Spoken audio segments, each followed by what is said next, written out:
네, 이른바 생수병 살인 사건과 관련해서 경찰은 극단적인 선택으로 숨진 직원이 인사발령에 불만을 품고 저지른 범행이라고 잠정 결론 내린 것으로 YTN 취재 결과 파악됐습니다. 이 직원은 인터넷으로 독성 물질을 검색해서 구매하는 등 사전에 범행을 준비한 정황도 확인됐습니다. 취재기자 연결합니다. 박규환 기자. 네, 사회 일부입니다. 네, 사무실에서 생수병에 든 물을 마신 직원들이 갑자기 쓰러진 뒤에 이번 사건의 배경을 두고 여러 가지 추측이 잇따랐었는데요.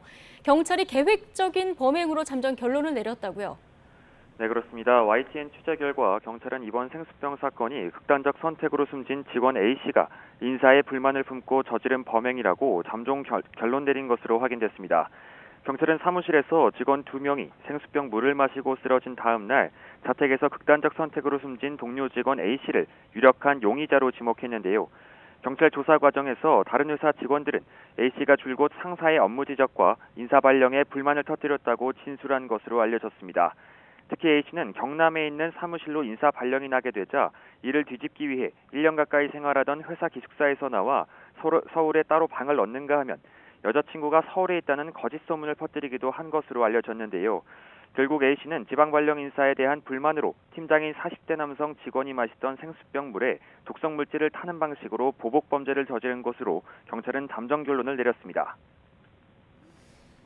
네, 경찰이 범행에 사용된 독성 물질의 종류가 뭔지 또 어떻게 구했는지도 확인했다고요. 네, 그렇습니다. 앞서 숨진 피해자의 몸속에서 독성 살충제 물질이 검출됐는데 A씨의 자택에서도 같은 독성 물질이 발견됐습니다. 경찰 조사 결과 A씨는 지난 9월 말쯤 인터넷을 통해 이 독성 물질을 구매한 것으로 확인됐습니다. 서울경찰청은 연구용 시약 전문 쇼핑몰 사이트를 통해 A씨가 살충제 물질을 구매한 기록 등을 확인했다고 밝혔습니다. 경찰은 A씨의 노트북과 휴대전화 등에서 관련 기록을 발견한 것으로 알려졌습니다. 이 쇼핑몰 사이트에서 독성 물질을 사기 위해선 별도의 소속기관 등록이 필요했는데요. A씨는 자신의 회사와 계약된 다른 회사의 사업자 등록증을 이용해 살충제 물질을 구입한 것으로 파악됐습니다. 경찰은 일단 숨진 피해자의 부검을 마치는 대로 A씨에게 살인 혐의를 적용하고 주변인 조사 등을 통해 정확한 범행 경위를 확인한다는 방침입니다. 지금까지 사회 일부에서 전해드렸습니다.